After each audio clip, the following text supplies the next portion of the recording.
Padre Celestial, muchas gracias, Señor. Gracias, amado Padre, por darnos la bendición y el privilegio de poder acercarnos a ti en oración, Padre. Tú mereces todo el honor, toda la gloria, todo el reconocimiento, toda la alabanza. Tú mereces todos los elogios, Padre, porque eres tú el dador de la vida, eres tú el hacedor de milagros, eres tú el sanador, el proveedor, eres nuestro Padre y nuestro pastor. Padre, gracias, Señor, por darnos la vida, por permitirnos, Señor, despertar a un nuevo amanecer, Señor. Yo te pido, Señor, que tu palabra se haga vida en cada uno de nosotros, Señor, que tu palabra se vuelva real, que tu palabra se vuelva vida, Señor, en cada uno de nuestros corazones. Señor, tú conoces la necesidad de cada familia que me escucha, de cada hombre, cada mujer que me escucha, Señor. Yo te pido en el nombre de Jesús, danos sabiduría en este momento. Instrúyenos, Señor, y que tu palabra nos haga libres, Señor, porque Jesucristo nos dijo: conoceréis la verdad y la verdad os hará libres. Hoy trae libertad, santificación, convencimiento de pecado, de justicia y de juicio a través de tu palabra. Que tu Espíritu Santo hoy sea nuestro Maestro. Jesucristo, tú dijiste que el Espíritu Santo nos guiaría a toda la verdad. Y hoy te pedimos que tu Espíritu Santo venga. Ahí donde tú estás, dile: Espíritu Santo, ven a mi vida, ven a mi casa, a mi familia. Y que se haga la voluntad del Padre. Que se haga tu voluntad, Señor, en nuestras vidas, así como se hace en el reino de los cielos. Señor, te lo pedimos en el nombre poderoso de Jesús. Amén y amén. Muchas bendiciones. Espero que te encuentres muy bien allí donde tú estás, tú y tu familia. Que la paz de Dios esté con ustedes. Y quiero que me acompañen hoy. Vamos a estudiar un tema que yo le pido disponga todo su corazón. Y también le pido, esfuércese por escucharlo hasta el final, porque es una verdad y es un cimiento y fundamento de la iglesia. Y por eso el tema de hoy se llama el fundamento de la iglesia. El fundamento de la iglesia. Y quiero que me acompañe a Mateo capítulo 16. Hoy vamos a ver los versículos 13 al 20. Dice: viniendo Jesús a la región de Cesarea de Filipo, preguntó a sus discípulos diciendo, póngale cuidado a la pregunta, pero antes de que veamos esta pregunta, yo quiero que entienda lo siguiente. Esta era una gran pregunta y una pregunta muy importante. ¿Sabes por qué? Porque Jesús estaba cursando sus últimos días antes de ir a enfrentar el Calvario y la cruz. Y para él era muy importante estos últimos días, porque Jesucristo estos últimos días los había dedicado prácticamente a sus 12 apóstoles, a sus 12 discípulos, porque él quería cimentar en ellos algo muy importante. Y por eso le refería al principio la importancia de escuchar este mensaje hasta lo último. Y es tremendo que Jesús tenga que irse a una región como la de Cesarea de Filipo, que era una región de gentiles, porque allí los judíos no lo iban a seguir y por ende iban a estar más solos y en intimidad. Y por eso Jesús comienza este mensaje diciendo que vinieron a esta región. Y dice que Jesús les preguntó lo siguiente, y aquí viene esa gran pregunta de Jesús: ¿quién dicen los hombres que es el Hijo del Hombre? ¿Quién dicen los hombres? En pocas palabras, ¿quién dice los hombres que soy yo? ¿Qué dicen los hombres que yo? Y la respuesta de ellos es: unos dicen que eres Juan el Bautista, otros dicen que Elías, otros que Jeremías o alguno de los profetas. Y sabes, si nos damos cuenta, la gente alrededor de la historia de la humanidad ha tenido muchísimas opiniones acerca de Jesucristo, ¿cierto?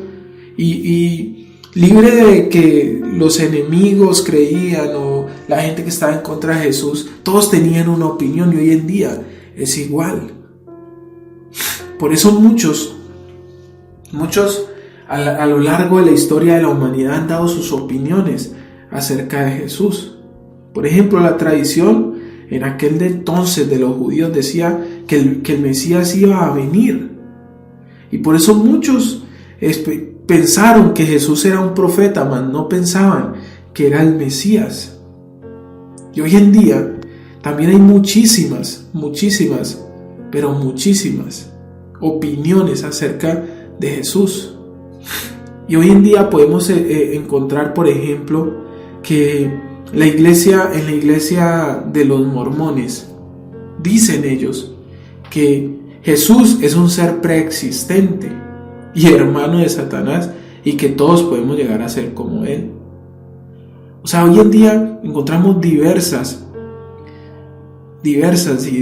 opiniones, pero esto no es lo importante es que tú y yo tenemos que entender quién es Jesús a la luz de la palabra, a la luz del Evangelio.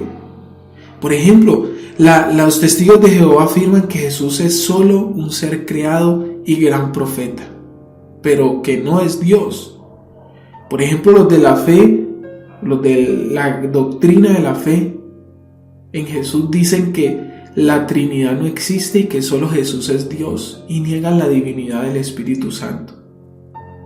Entonces mire que a lo largo de la humanidad se han encontrado con muchísimas interpretaciones, y muchas de esas erradas, muy erradas, y el peligro de esto es que, por ejemplo, los judíos ortodoxos niegan que Jesús sea el Mesías, y es más, aún lo siguen esperando.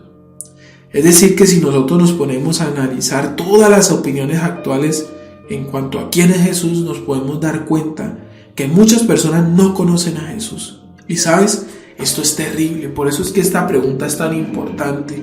Es terrible, es un terrible error no reconocer quién es Jesús, porque de eso depende nuestra salvación. Del hecho de que tú reconozcas quién es Jesús, y para ti quién es Jesús, va a depender tu salvación. Por eso Jesús quería estar seguro que sus discípulos no les quedara la más mínima duda de quién realmente era Él. Por eso Él les vuelve y les continúa haciendo la siguiente pregunta. Él les dijo: ¿y vosotros quién decís que soy yo? Y aquí es lo importante, entender para nosotros quién es Jesús. Y yo admiro mucho a Pedro, porque Pedro continúa diciendo lo siguiente. Y Pedro, en medio de sus errores, en medio de sus fracasos, de sus debilidades, era un hombre apasionado por Jesús, era un hombre que tenía intimidad con Jesús, y por eso es esta respuesta. Dice que respondiendo Simón Pedro le dijo: tú eres el Cristo, el Hijo del Dios viviente. Y préstele mucha atención, porque esta declaración de Pedro nos encierra a nosotros unas importantes y poderosas verdades declaradas por Pedro. Por eso tenemos que analizarlas muy bien. Esta declaración de Pedro posee dos verdades que nos enseñan dos aspectos importantes en cuanto a la persona de Jesús. La primera afirmación que Pedro hace es que Jesucristo es el Cristo. Pero ¿qué significa la palabra Cristo? ¿No te has llegado a preguntar eso? Según la palabra en el original griego es Christos y significa ungido. Y en hebreo significa Meshiach o Mesías, que también significa ungido. Y sabes, en el Antiguo Testamento la palabra se utilizaba haciendo referencia a aquellos que habían sido ungidos con aceite, ya sea lo que es un símbolo de la unción del Espíritu Santo, o sea, que el Espíritu Santo había ungido, había llenado la vida de esta persona para mandarlo a hacer alguna labor y una tarea de parte de Dios. Por ejemplo, en el Antiguo Testamento se ungían reyes, profetas y sacerdotes. Pero sin embargo, el término Mesías comenzó a usarse referente a aquel descendiente de David que habría de venir y de levantarse para reinar sobre las 12 tribus de Israel. O sea, para los judíos el Mesías era alguien que iba a venir a reinar y a traer libertad a las 12 tribus del pueblo de Israel. Y eso lo podemos encontrar en 2 de Samuel, capítulo 7 del 12 al 13, pero no lo vamos a leer. Es para que lo tengas como referencia. En Isaías también se nos dice que el Mesías habría de traer la paz a este mundo y que iba a reinar sobre él.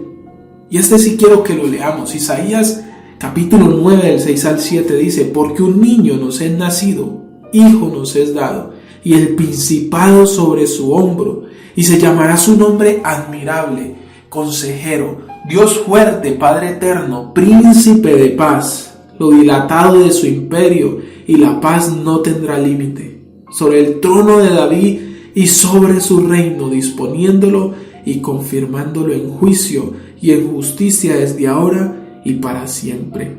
El celo de Jehová de los ejércitos hará esto. Mira, esta es la profecía de Jesucristo. Pero también Isaías, en lo que es Isaías capítulo 61 del 1 al 4, también nos da una de las más poderosas profecías. Dice: el Espíritu de Jehová está sobre mí, porque me ungió Jehová. Y esta palabra la dio mismo Jesucristo. Me ha enviado a predicar buenas nuevas a los abatidos, a vendar los quebrantados de corazón, a publicar libertad a los cautivos. Mira, todo esto es lo que vino a hacer Jesucristo en ti y en tu familia. Y a los presos, apertura de la cárcel, a proclamar el año de la buena voluntad de Jehová y el día de venganza del Dios nuestro. A consolar a todos los enlutados, a ordenar que a los afligidos de Sión se les dé gloria en lugar de cenizas. Esto es una poderosa palabra. Óleo de gozo en lugar de luto, manto de alegría en lugar del espíritu angustiado, y serán llamados árboles de justicia, plantío de Jehová para la gloria suya. Reedificarán las ruinas antiguas y levantarán los asolamientos primeros y restaurarán las ciudades arruinadas, los escombros de muchas generaciones. Si miramos bien, Jesucristo nació para que todas estas gloriosas promesas y profecías se cumplieran. Y por ello, en cierta ocasión, Él mismo lo declaró. Y eso lo vemos en Lucas, del capítulo 4, del versículo 16 al 21, que es el que les hacía referencia. Pero sabes, lamentablemente muchos no reconocieron a Jesús como el tal Mesías que había de venir, y lo rechazaron. Por eso Pedro aquel día había comprendido que Jesús era más que un profeta, como muchos lo tenían en aquel entonces. Era el tan esperado Mesías, el Cristo que había de venir. Pero también Pedro hizo una declaración, una verdad muy grande. Él dijo: Él es el Hijo de Dios. Y sabes, esto es muy importante, es sumamente importante, porque nos dice que Jesús no solo es hombre, sino también Dios al mismo tiempo. Lo cual las Escrituras nos lo enseñan en Colosenses 1:15. Él es la imagen del Dios invisible, el primogénito de toda la creación. ¿Sabes? A lo largo de la historia, explicar la naturaleza de Cristo ha sido difícil a lo largo del tiempo, porque muchos lo han malinterpretado, ¿sabes? Por ejemplo, los gnósticos afirman que Jesús no había sido hombre, sino un solo espíritu. O sea, era un ser espiritual, porque para ellos la carne era mala, para los gnósticos. Pero si vamos a la palabra de Dios, ¿qué nos dice la palabra de Dios? El apóstol Pablo, por ejemplo, nos enseña cómo, siendo Dios, Jesús tomó forma de hombre para habitar entre nosotros. Filipenses 2, del 5 al 8. Estos son versículos que tú y yo tenemos que tener memorizados en nuestro corazón. Dice: haya pues en vosotros este sentir que hubo también en Cristo Jesús, el cual, siendo en forma de Dios, no estimó el ser igual a Dios como cosa que aferrarse, sino que se despojó a sí mismo, tomando forma de siervo, hecho semejante a los hombres, y estando en la condición de hombre, se humilló a sí mismo, haciéndose obediente hasta la muerte, y muerte de cruz. Y también el mismo apóstol Juan nos dice lo siguiente en Juan capítulo 1, versículo 14: y aquel Verbo fue hecho carne y habitó entre nosotros, y vimos su gloria, gloria como del unigénito del Padre, lleno de gracia y de verdad. ¿Sabes? Jesús se hizo hombre, pero sin pecado. Él no era un hombre como tú y como yo. Fue concebido porque nació como resultado de la unión de un hombre. Él no nació de la unión de un hombre y una mujer, sino que nació por obra del Espíritu Santo, como todos nosotros lo hemos escuchado en algún momento, que nació de María siendo una virgen. Y de esta forma Jesús es un hombre perfecto, pero sin pecado, completamente santo. Y por otro lado, también es importante que no se nos olvide que Él también es Dios. Juan capítulo 1, versículo 1 dice: en el principio Él era el Verbo, y el Verbo era con Dios, y el Verbo era Dios. En este sentido, mis hermanos, no se nos puede olvidar que Jesucristo es 100% hombre, pero al mismo tiempo también es 100% Dios. Es el Hijo de Dios, y ambas naturalezas están presentes en su ser como una sola sustancia. Por eso el hombre necesita conocer a Jesús no solo como el Mesías, el Cristo que vino a esta tierra a morir por nuestros pecados y darnos vida eterna. Pero también es importante, por otro lado, que también entendamos que es importante que lo reconozcamos a Él como el único y verdadero Dios, al cual debemos rendir nuestra vida. Si nosotros no reconocemos esto, no podemos tener la salvación que Jesucristo ha venido a traer. No podemos tener esa libertad de nuestros pecados. Por eso Pedro ese día lo comprendió, y por eso él dijo: tú eres el Cristo, pero también dijo: eres el Hijo del Dios viviente. Y sabes, aquí viene otra revelación importante. Lo que es el cimiento de la iglesia real y verdadera, la iglesia de Cristo, la iglesia cristiana en el mundo. Porque en Mateo capítulo 16, los versículos que siguen, el versículo 13 al 17, dice que entonces Jesús le respondió: bienaventurado eres, Simón, hijo de Jonás, porque no te lo reveló carne ni sangre, sino mi Padre que está en los cielos. ¿Sabes? Pedro declaró esto, inmediatamente Jesús le dice que es un hombre bienaventurado porque ha recibido una revelación del cielo. Y esa revelación del cielo es el cimiento de la iglesia. Y es que, ¿sabes? Todo aquel que recibe esta revelación, todo aquel que recibe esta iluminación del cielo para entender que Jesús es el Mesías, el Hijo del Dios viviente, esa persona es un bienaventurado. Es un bienaventurado aquel a quien Dios le revela estas cosas. Porque las verdades espirituales solo pueden ser entendidas con la ayuda del Espíritu Santo. Es por eso que la Biblia no es un libro cualquiera. La Biblia es un libro revelado y que tiene que ser interpretado, tiene que ser estudiado y guiado por el Espíritu Santo. Porque la mente carnal, como dice 1 Corintios 2:14, no la puede comprender. Dice: pero el hombre natural no percibe las cosas que son del Espíritu de Dios, porque para él son locura y no las puede entender, porque se han de discernir espiritualmente. ¿Sabes? La bienaventuranza es doble. ¿Por qué? Porque por un lado se tiene el privilegio de recibir de parte de Dios esta revelación a través de un acto sobrenatural, y por otro lado su declaración trae a nuestro corazón una convicción verdadera acerca de la persona de Jesús, que a su mismo tiempo nos trae la salvación del cielo, nos trae el perdón de nuestros pecados. Y por eso Jesús continúa diciéndole lo siguiente, que es bastante importante. Dice: yo también te digo que tú eres Pedro, y sobre esta roca edificaré mi iglesia, y las puertas del Hades no prevalecerán contra ella. ¿Sabe? Esta es la primera vez que se escucha la palabra iglesia en toda la Biblia, y es a través de la voz del mismo Jesús. Pero estas declaraciones han traído muchísimas y bastantes problemáticas de interpretación, ¿sabes? Por ejemplo, la Iglesia Católica afirma que bajo estas palabras que Jesús dijo, que dejaba a Pedro como el fundamento de la iglesia, y esto no es así. Y de allí por eso que hasta el día de hoy hay una larga línea de sucesión de papas bajo cuya autoridad se sujeta toda su iglesia.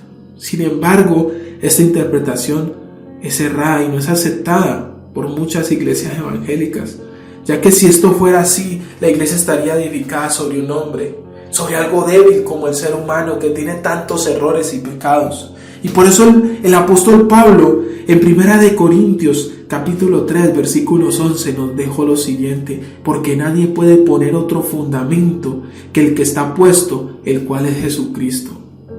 La iglesia no puede estar fundamentada en lo que diga un hombre, en lo que enseña un hombre, no, tiene que estar en Jesucristo, que es el único hombre perfecto, sin pecado.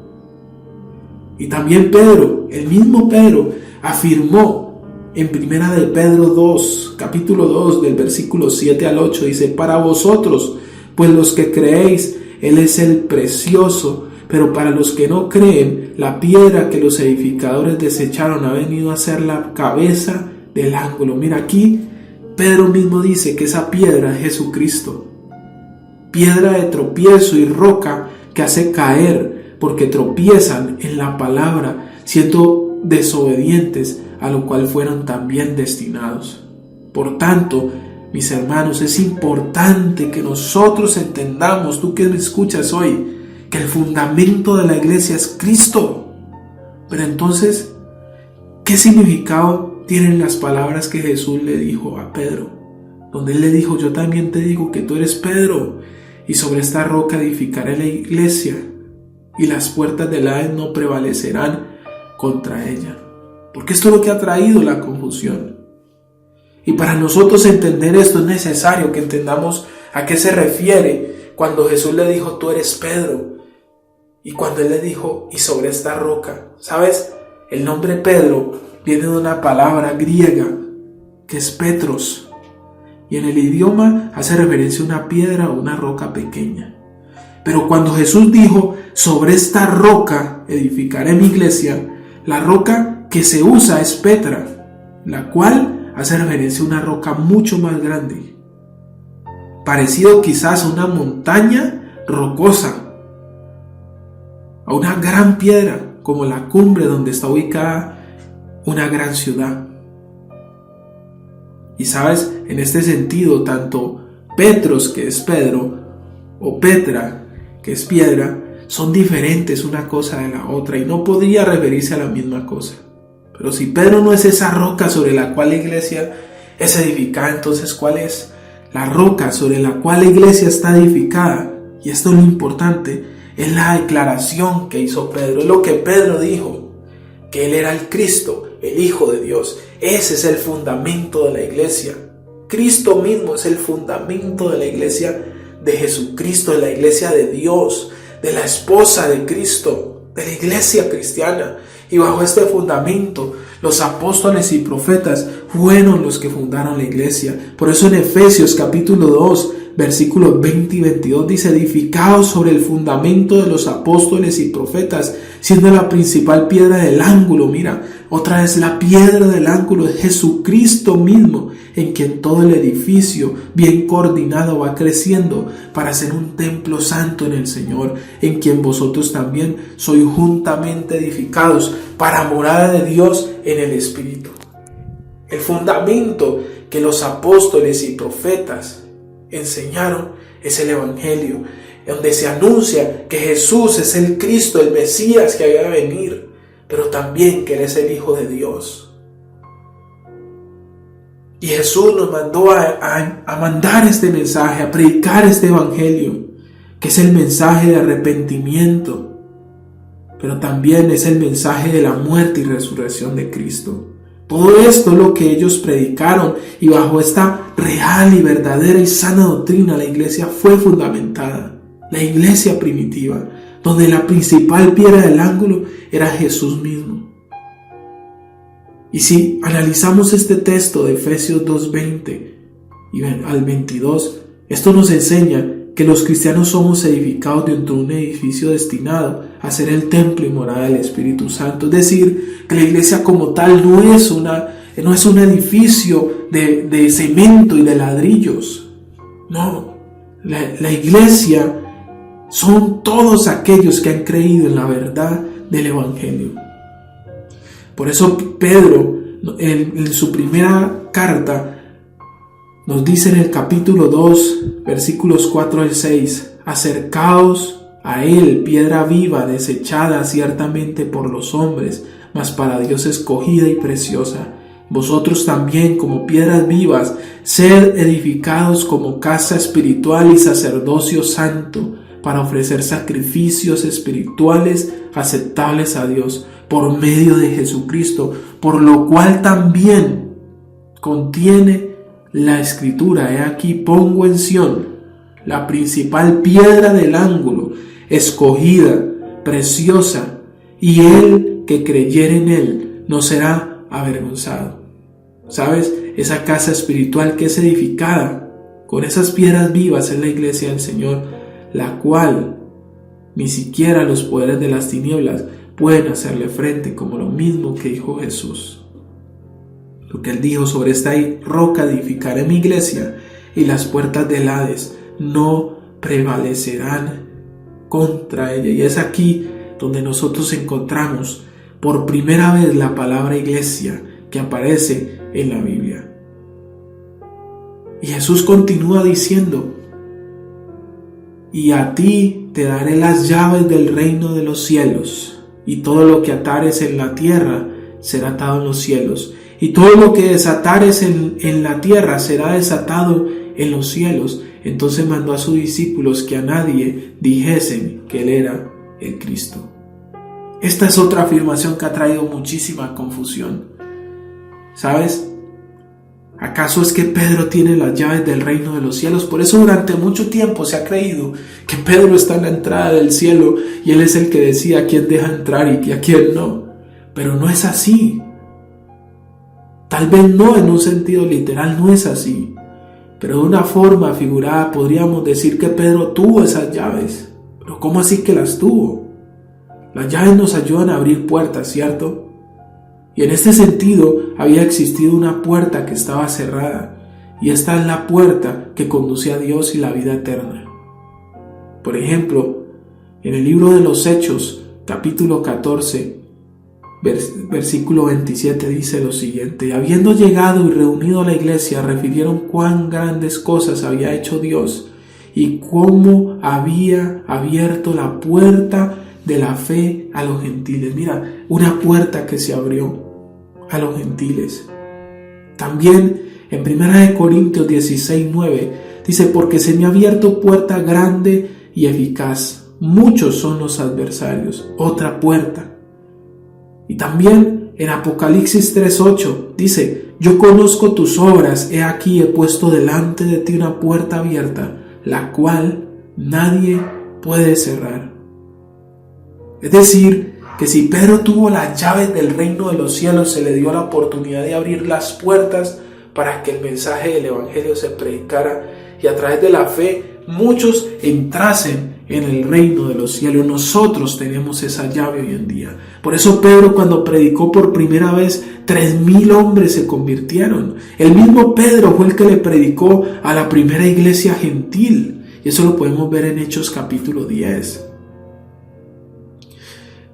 Y vemos como en los términos quizás de los rabínicos, la siguiente declaración dice: todo lo que atares en la tierra será atado en los cielos, y todo lo que desatares en la tierra será desatado en los cielos. ¿Sabes?